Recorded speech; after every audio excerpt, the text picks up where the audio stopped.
Nakuhaan sa CCTV kining grupo sa mga tao nga misuway pangawat sa usa ka panimay sa Mandawi City.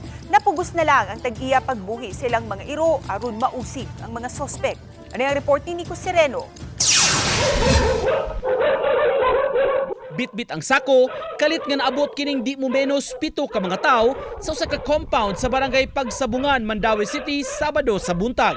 Gingong nakasugod na gyud sila og pamunit og mga nakit-ang butang gawas sa panimay. Matud sa tag-iya, lakip sila nakuha, makabilya, puthaw ug plastik. Daghan kay sila nagtungan, niya akong mother sa ara sa sala nagkanaw TV.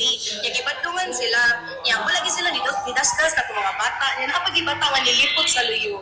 And then nagkuan siya nagdalang mga sako, namunit ritso pang sulod. Napugos ang tag-iya sa balay nga buhian na lang ang ilang mga iro. Mihana na sila og atras dihang giusig sila. Buya na mo ang iro, kaya dili man gid sila magpabadlong.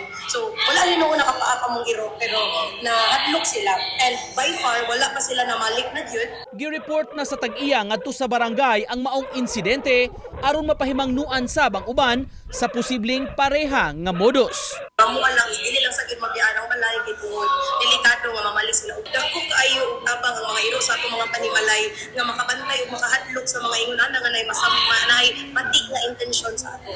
Nico Sereno, Balitang Bisdak.